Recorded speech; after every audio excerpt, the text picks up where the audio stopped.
नमस्कार, मैं राणा यशवंत आपका द फ्रंट पर स्वागत करता हूं। मेरे साथ संजय कुमार हैं। संजय जी और मैं लगातार आपके साथ चर्चा में रहते हैं और बिहार में राजनीति जिस तरीके से चल रही है, चुनाव का माहौल जैसे जैसे आगे बढ़ता चला जा रहा है, मुद्दे उछाले जा रहे हैं, अपनी अपनी स्ट्रैटेजी तैयार की जा रही है, नैरेटिव गढ़े जा रहे हैं और माहौल बहुत गर्म है। बिहार बहुत बड़ा राज्य है, 40 लोकसभा सीटों का राज्य है, 243 विधानसभा की सीटें हैं और सिर्फ 2025 का बिहार का विधानसभा चुनाव नहीं, बल्कि बहुत हद तक इसके नतीजे 2029 के नतीजों को भी तय करेंगे, यानी कि लोकसभा चुनाव के नतीजों को। पिछली 3 दफा से लोकसभा में बिहार की बहुत बड़ी भूमिका रही है, केंद्र में सरकार बनाने, नरेंद्र मोदी की सरकार के बनाने में। जाहिर है कि 2029 भी उसी लिहाज से देखा जाना चाहिए और राहुल गांधी जमीन पर हैं। कांग्रेस के कार्यकर्ता, कांग्रेस के नेता उत्साह से भरे हुए हैं, लबरेज हैं और गाड़ियों का काफिला चलता है, जिला दर जिला चला जा रहा है और यह यात्रा वोटर के लिए है, वोटर बचाओ यात्रा। आरोप केंद्र की सरकार पर यह है कि यह सरकार गरीबों और मजलूमों को वोटर लिस्ट से बाहर कर रही है। यह जो नारा है या नैरेटिव है, ये लोगों के बीच में कितना काम कर रहा है। जिन लोगों को टारगेट किया जा रहा है, उन लोगों के बीच में इसका असर कैसा है? इस यात्रा में जो लोग बारी-बारी से जोड़े जा रहे हैं, उनको जोड़े जाने का कारण क्या है? जैसे आज प्रियंका गांधी भी इस यात्रा में आज शामिल हुई और कांग्रेस के बाकी नेता भी, कई मुख्यमंत्री भी शामिल होने वाले हैं। इसलिए संजय जी, मेरा सवाल आपसे है कि सुपौल से मधुबनी की आज यात्रा थी। यह जो एक फ़ेज़ है, इसमें मोटे तौर पर एनडीए को आप मजबूत मानते हैं, उसका इलाका ये माना जाता रहा है। जिस मामले या मुद्दे को लेकर के राहुल गांधी, तेजस्वी यादव या एनडीए के बाकी नेता जमीन पर हैं, इस वोट यात्रा में, वोटर बचाओ यात्रा में हैं, उसका लोगों पर असर क्या है? क्योंकि वोट अधिकार यात्रा इन्होंने नाम दिया है और बिहार में यात्रा कर रहे हैं। ठीक हुँ, है, इसमें दिखाने की ये कोशिश कर रहे हैं कि इंडिया गठबंधन जो है बिल्कुल एकजुट है। लेकिन बार-बार भी राहुल गांधी जी के कुरेदे जाने पर कि भाई क्या आपके मुख्यमंत्री तेजस्वी होंगे? राहुल गांधी हुँ, जी चुप हैं। हुँ, आज तो मुकेश सहनी ने भी किया, कहा जो इनके एक पार्टनर हैं हुँ, कि कांग्रेस ही कैसे तय कर लेगी मुख्यमंत्री? उस मुख्यमंत्री तय करने में तो मेरी भी भूमिका होगी। खैर, हुँ, तो एकजुटता दिखाने की ये कोशिश हो रही है और एक कोइंसिडेंस ही कहिए जिसके तरफ मैं इशारा करना चाह रहा हूँ। आज हुँ, पटना के बापू सभागार में जो मानव हुँ, संसाधन मंत्री हैं धर्मेंद्र प्रधान जी, वो युवाओं को साधने के लिए एक उन्होंने ये किया, संवाद किया हुँ, और प्रियंका गांधी सुपौल में संवाद कर रही है।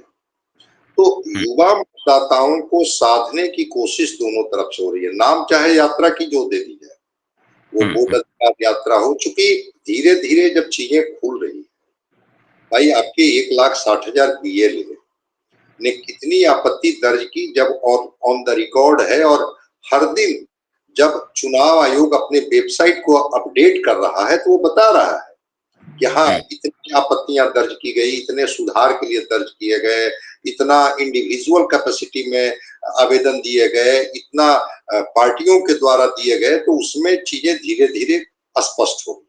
बिहार का ही एक उदाहरण मैं बताता हूँ। एक रंजू देवी को लोगों ने मृत लिस्ट में डाल दिया था और हुँ, वो रंजू देवी कैमरे पर आती है और कहती है कि भाई मैं अशिक्षित अनपढ़ महिला हूँ।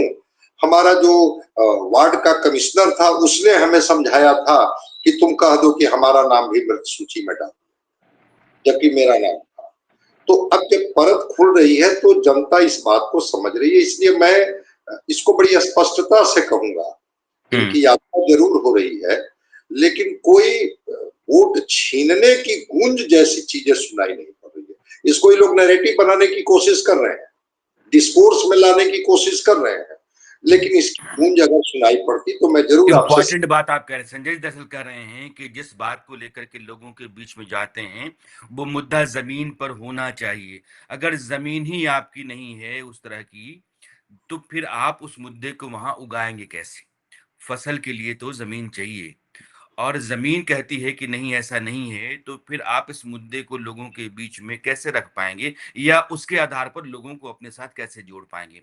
तो जो संदेह या संशय या सवाल लोगों के मन में आप बोना चाहते हैं कि सरकार जो है वोटर को काट रही है, और वोटर के अधिकार जो हैं वो दरअसल उनको कहीं न कहीं किनारे किया जा रहा है, वोट छीनने के लिए। राहुल गांधी कहते हैं कि वोट छीना जाता है, यह सरकारें वोट की चोरी कर रही हैं। महाराष्ट्र में चोरी हो गई, हरियाणा में चोरी हो गई, अब वो मामला बिहार में जा रहा है। और संजय जी कह रहे हैं कि बिहार में लोगों के बीच में जिस तरीके से अलग-अलग मामले आ रहे हैं, उन मामलों के ज़रिए तस्वीर साफ होती चली जा रही है। शुरुआती हो-हल्ला-हंगामे के बाद जब सच पर से पर्दा हट रहा है, तो तस्वीर कुछ अलग ही निकल कर के आ रही है, इसलिए बिक नहीं रहा है या नहीं बिक सकता है।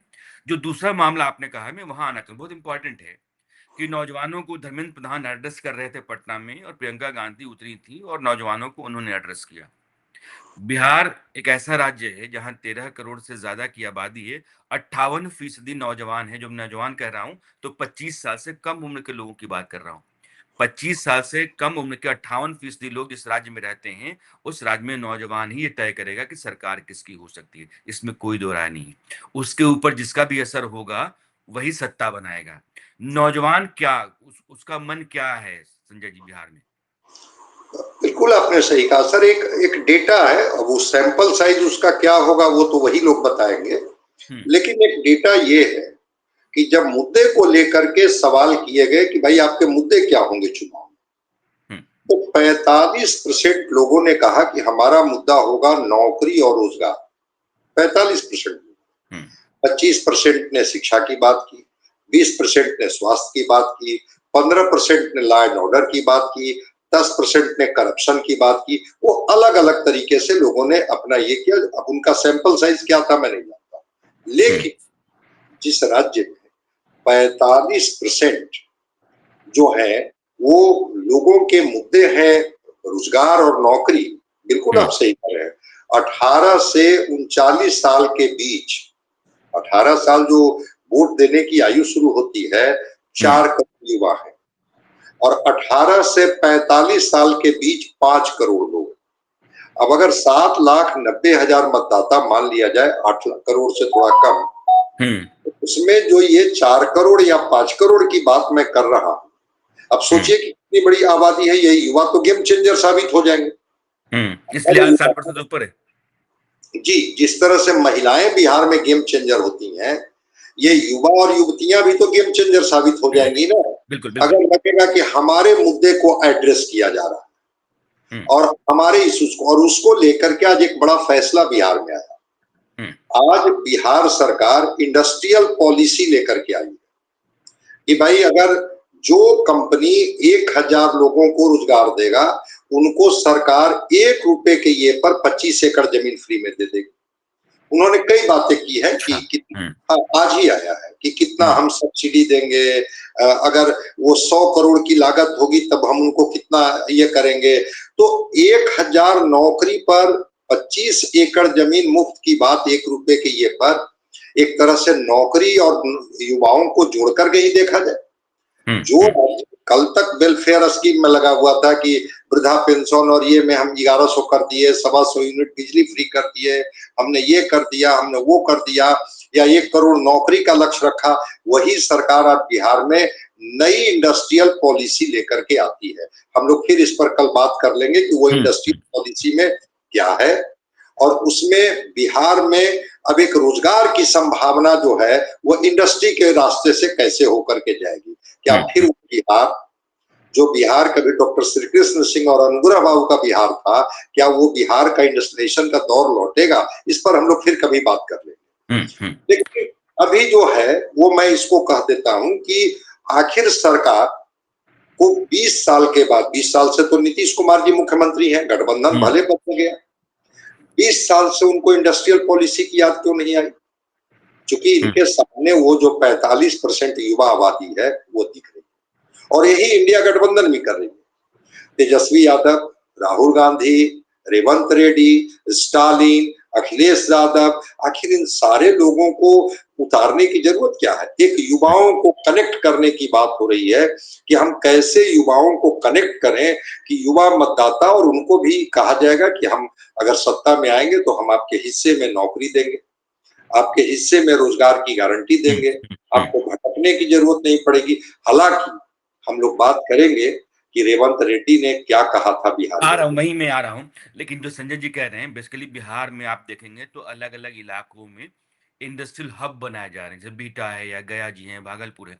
अलग-अलग इलाकों में इस तरह के इंडस्ट्रियल हब बनाए जा रहे हैं। एक इंडस्ट्रियल कॉरिडोर जो हिंदुस्तान का है, जो पंजाब तक जाता है, उस कॉरिडोर से भी बिहार को जोड़ा जा रहा है।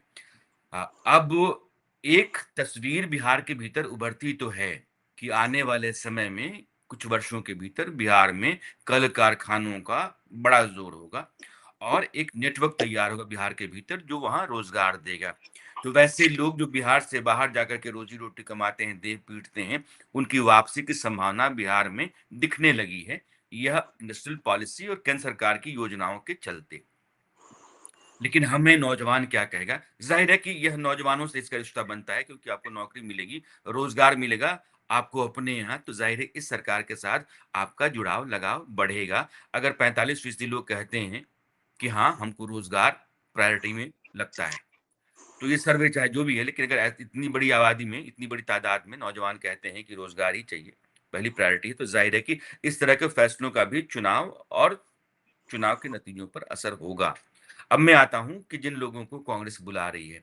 अभी संजय जी ने कहा कि रेवंत रेड्डी थे वहाँ, प्रियंका गांधी के साथ-साथ। रेवंत रेड्डी आपको पता है कि तेलंगाना के मुख्यमंत्री हैं और रेवंत रेड्डी का एक बयान था जिसको लेकर प्रशांत किशोर ने बिहार में मतलब नरक काट दिया है। कांग्रेस के ऊपर वो चढ़ बैठे हैं कि इस आदमी को तुम बुला रहे हो तो बिहार का अपमान है। पूरा मामला क्या है संजय जी?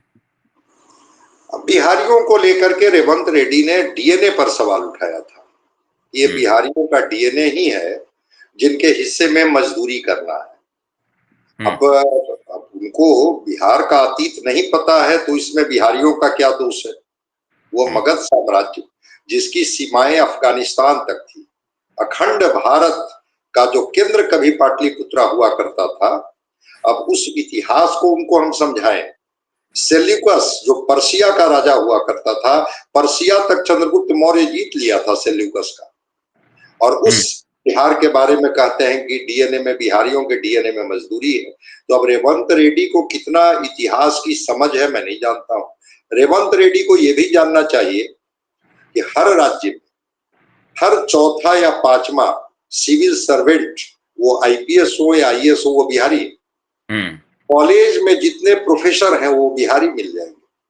जो मैक्सिमम, जो मैं मानता हूं कि मीडिया के जो केंद्र में लोग हैं, जिनकी बुद्धिमत्ता को लेकर के पूरा विश्व लोहा मानती है, वो बिहारी। अब हुँ, रेवंत रेड्डी को कहां से, ये कौन, किसने उनको, अब जेनेटिक इंजीनियरिंग कितना वो समझते होंगे मुझे नहीं पता है। डीएनए को भी समझते हैं कि नहीं समझते हैं कि वो डीएनए सेल के किस पार्ट में होता है, न्यूक्लियस का की भी समझ उनको होगी कि नहीं होगी। वो हुँ। कहते हैं कि बिहारियों के डीएनए में मजदूरी है। तो ठीक है, आए, बिहारियों के डीएनए में मजदूरी है या बिहारियों के डीएनए में तो स्वाभिमान फिर है। तो स्टालिन को भी कांग्रेस बुलाने की तैयारी कर रही है। स्टालिन हाँ, भी कांग्रेस की बाजी स्टालिन ने तैयारी भी कहा था, स्टालिन ने भी कहा था कि ये बिहारी जो आते हैं वो बाथरूम साफ करते हैं। हुँ, अब इस तरह के डिरोगेटरी रिमार्क्स के बाद अब कैसे कांग्रेस बुला रही है, मैं समझता हूं कि ये दांव कांग्रेस के लिए उल्टा पड़ जाए। बैकफायर चीजें कभी कभी कर जाती है हुँ, कि हुँ, इतना अपमानित करने वाला शब्द, वो भी पब्लिक डोमेन में हुँ, कहने के बाद भी वो बिहार की धरती पर आ रहे हैं, और वो भी आ रहे हैं कि भाई हम कांग्रेस को ताकत देंगे। अब कैसी ताकत ये दिलाना चाहते हैं ये तो यही बताएंगे। वही मैं कह रहा हूं, हुँ, ये रेवंत रेड्डी, स्टालिन जैसे लोग जिन्होंने जो बोला है, अब उसकी केवल रिकॉर्डिंग अगर चला दे एनडीए तो काफी। अभी आप कह रहे थे ना कि बिहार बदल रहा है, इंडस्ट्रियल कॉरिडोर में गया आ गया है, स्पेशल इकोनॉमिक जोन भी तो मिल गया है बिहार को, हुँ, हुँ, हुँ, सड़कों और पुलिया में सेज का भी हिस्सा हो गया है। अभी प्रधानमंत्री आए थे मोतिहारी में, उन्होंने भी कहा था कि हम चाहते हैं कि ये जो है पूना से इसकी तुलना हो, मुंबई से तुलना हो, और कैसे ये बढ़े। मैं छोटा सा 1 मिनट में मैं बता देता हूँ जो हुँ, आज आया है बिहार के लिए, जो औद्योगिक नीति, बिल्कुल, हुँ। 40 करोड़ रुपए तक ब्याज में सब्सिडी दी जाएगी। 40 30%, करोड़ तक? जी, ब्याज सब्सिडी दी जाएगी। 30% तक पूंजीगत सब्सिडी दी जाएगी। 100 करोड़ इन्वेस्ट करने पर 10 एकड़ जमीन दी जाएगी। 1000 नौकरी पर 25 एकड़ जमीन देने की बात की जा रही है, 1 रुपए मूल्य पर। 1 रुपया मूल्य पर हम अगर 1000 नौकरी कोई कंपनी देती है तो उनको हम 25 एकड़ जमीन देते हैं। अब तो भाई कंपनी के लिए तो एक बड़ा मौका है कि जमीन पर उनको सरकार दे रही है। 30% तक पूंजीगत सब्सिडी दी जाएगी, 30% तक। 40 करोड़ रुपए तक ब्याज सब्सिडी दी जाएगी, 40 करोड़ रुपए तक उनको ब्याज में सब्सिडी दी जाएगी। मतलब कि ये जो लेकर के आए हैं, 100 करोड़ कोई कंपनी अगर इन्वेस्ट करती है, 100 करोड़, 25 एकड़ जमीन उसको मिल रही है। जी, तो 10 एकड़ जमीन उनको मिल जाएगी सर। तो अब तो कल हम लोग इस पर विस्तार से बात कर लेंगे। करेंगे, इसको रखिएगा, कल हम इसको चर्चा में लाएंगे।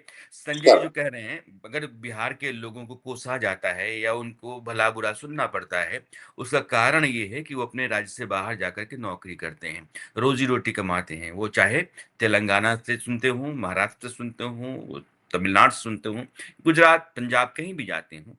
और संजय जी कह रहे थे, ये बहुत बड़ा सच है कि इस देश का इतिहास जो है वो बिहार के गौरव गाथा से भरा पड़ा है। वो चंद्रगुप्त और अशोक जैसे राजा हों, या चाणक्य जैसे नीतिज्ञ हों, या फिर बाणभट्ट जैसे संस्कृत के उद्भूत विद्वान हों, या गौतम बुद्ध जिनको कहते हैं महावीर हों, या आप आर्यभट्ट जैसा बड़ा वैज्ञानिक खगोल शास्त्री। शून्य का सिद्धांत आर्यभट्ट ने दिया, इसीलिए। आर्यभट्ट का तो जी, भारत ने जितने भी गौरव गाथाएं रची हैं, लिखी हैं, उसमें बिहार का अपना एक बड़ा रोल है, बहुत महत्वपूर्ण। और आज भी ये अतीत का मामला नहीं है, आज भी वो सही कह रहे हैं कि जितने आईएएस अधिकारी हैं, सिविल सर्वेंट्स हैं, उनकी एक बड़ी तादाद बिहार से आती है। मीडिया में जो लोग अभी वहां बैठे हुए जहां से फैसले होते हैं, ज्यादातर बिहार के हैं। बिहार ने अपनी प्रतिभा के बूते अपनी जगह बनानी नहीं छोड़ी है, अपनी जमीन छोड़ी है बिहारियों ने। उसके कारण अलग है। अगर वहाँ की सरकारें उस ज़मीन पर लौटने का कारण पैदा कर देती हैं, वहाँ रोज़गार मिलने लगता है, किसी को भी बाहर जाने की ज़रूरत नहीं पड़ेगी और बिहार की प्रतिभा और निखर करके आएगी। वो देश में और दुनिया में अपना नाम कुछ और ही रोशन कर सकते हैं।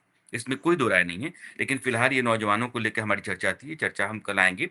तो बिहार में जो नई सरकार है, इनिशियलाइज़ेशन की पॉलिसी लेकर के आई है और केंद्र सरकार ने जिस तरीके से बिहार को पैसे दे करके परियोजनाओं के ज़रिए वहाँ कल कारखाने खोलने की ज़मीन बनाई हुई है, उसका भी चुनाव में असर होगा। कल इस पे चर्चा करेंगे। संजय बहुत-बहुत शुक्रिया। Thank you.